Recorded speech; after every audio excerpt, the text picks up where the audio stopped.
Hey friend, welcome to the Bible Tract Echoes radio broadcast. I'm Mike McCurry, your host. I'm going to ask you, if you would, to go to the book of Mark, chapter number 4, if you can. If not, I'll read the verses that are our text for today in just a moment.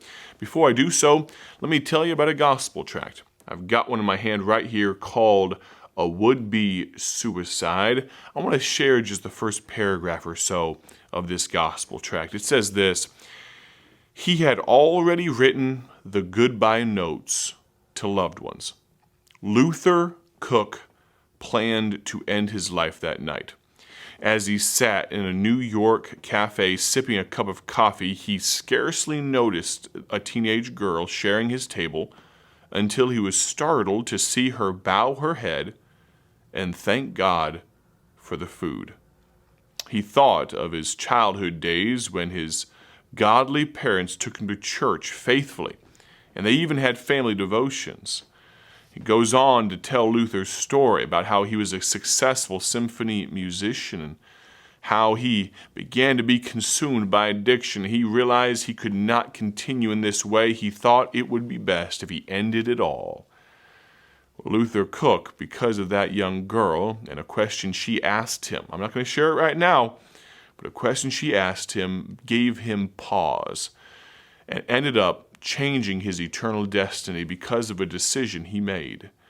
I'd encourage you, if you would, go to BibleTractsInc.org and order some of these gospel tracts. We give them away for free.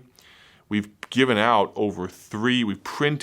over 3 million gospel tracts. I think it's almost 3.5 now, but over 3 million gospel tracts so far this year. And we don't plan on slowing down. I'd love for you to go to BibleTractsInc.org and order some gospel tracts for yourself today. We're in the book of Mark, chapter number 4. I'm going to encourage you today, depend on who he is. We're talking about Jesus, of course. Depend on who he is. Look at verse number 34 of chapter 4. We'll read down through verse number 36. But without a parable spake he not unto them, and when they were alone, he expounded all things to his disciples. And the same day when the even was come, he saith unto them, Let us pass over unto the other side. And when they had sent away the multitude, they took him, even as he was, in the ship, and there were also with him other little ships. We see here, and we know that Jesus is willing and more than able to accompany you in every path of life. We would be wise to go where he wants us to go, to be who he wants us to be. But even in our deepest, darkest hour, mistakes of our own making, he will find us there. That old song, When the Savior Reached Down for Me. I hope there was a day like Luther Cook that you came to know Christ as your Savior. But I encourage you to depend on who he is. Realize he is not going to change, though, for anyone. Jesus Christ does not change who he is to fit your own personal philosophy, your own theology, to make himself more palatable to you. No, friend. Hebrews 13, verse number 8 says, Jesus Christ, the same yesterday, today, and forever. There is a lesson that I think we can learn here about trying to change Christ to suit you, but I think more than that, there's a promise here. The same as he was God. Think about this. The same God that stepped into that little boat and accompanied those disciples across the raging waters of the Sea of Galilee is the same God that, if we can continue the figurative speech, is the same God that wants to step into the little boat that you call your life and help you through the difficulties that you're dealing with, even as he was, that same God. Now, though, we come to the scary part of this account. Look at Mark chapter 4, verse 37, the very next verse. And there arose a great storm of wind, and the waves beat into the ship, so that it was now full. The situation here is dire. I want to draw your attention to the fact that the presence of God in that boat did not preclude them from going into a difficult and dangerous situation. Just because you are on the Lord's side does not mean that God is going to keep every problem at bay.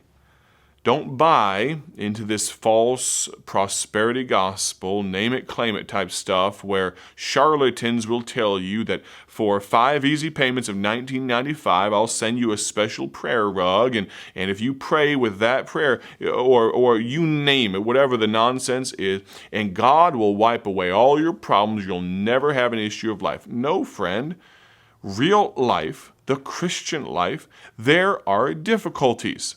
And friend, let me tell you this bluntly. If I ever try to sell you a prayer shawl or something like that for whatever the price may be with inflation in years, it may be 500 easy payments of $19.95, I don't know. But if I ever try to do something like that and tell you I've got some holy water from the Holy Land, and if you just sprinkle that on your bed, all your problems go away. No, friend. Absolutely not. That's not biblical.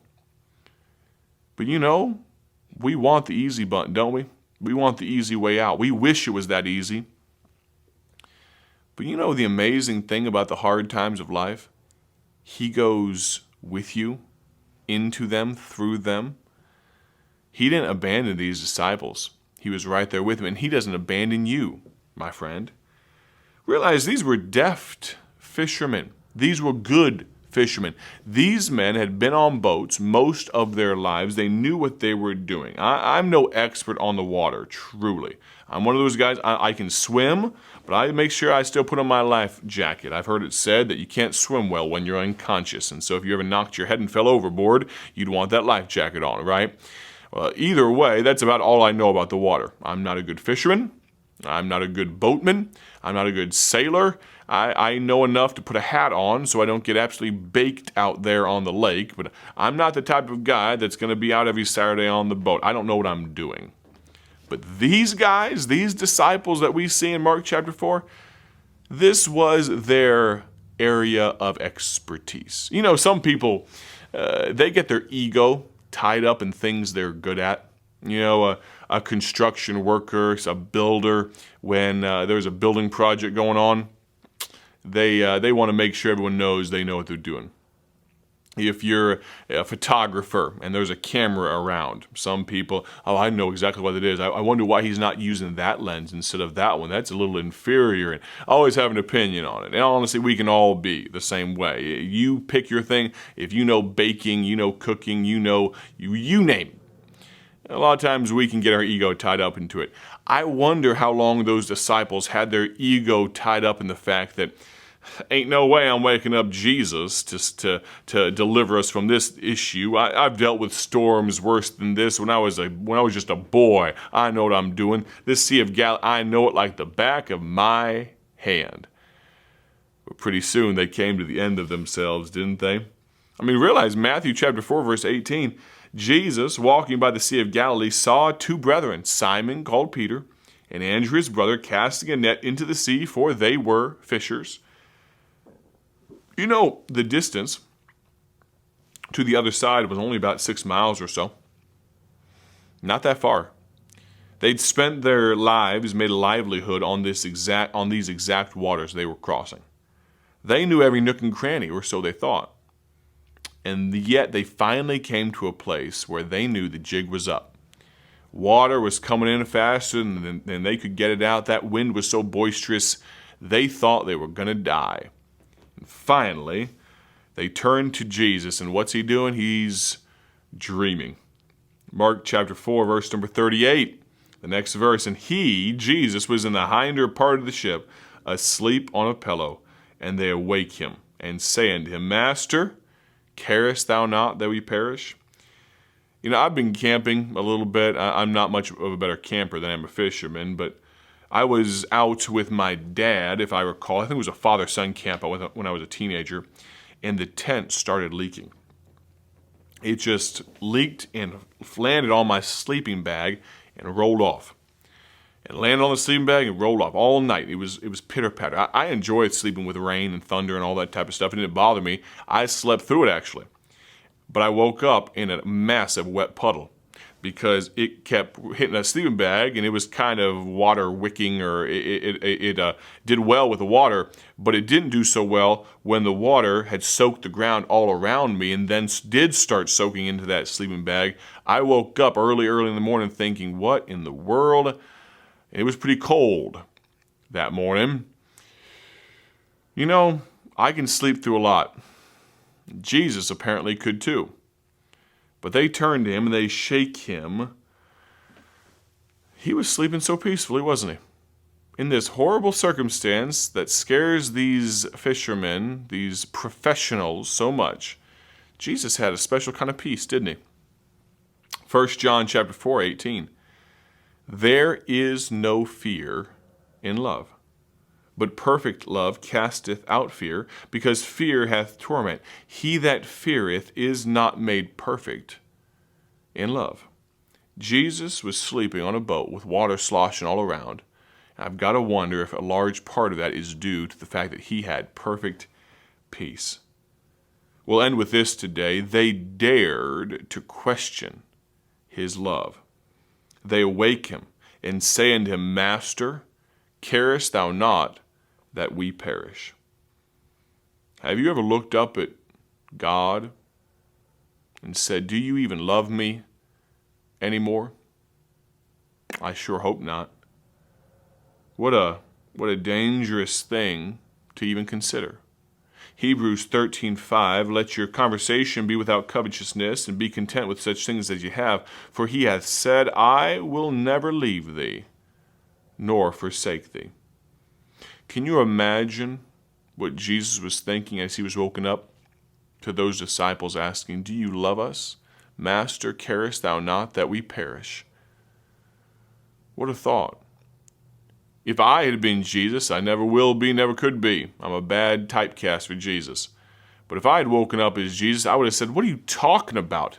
I literally came to earth to die for you. That's why I'm here. A brutal death will be my earthly end to a degree. Before I'm buried, I will be dead for 3 days. I'm going to do all of that, be whipped, have a crown of thorns, have a spear shoved into my side. I'm going to die on a cross with nails in my hands, and you're asking me if I care for you or not. Well, it's not too dissimilar to what he should be thinking, what he could be thinking, when we ask him, do you even love us? Of course he does, friend. Please don't make the mistake of questioning his love. As always, my prayer is that you have a great day for his glory. I'm so thankful for the opportunity to speak to you today. We are going to, Lord willing, conclude this thought in chapter 4 tomorrow on the broadcast. Thank you so much for listening. Join us as we conclude the week tomorrow. God bless.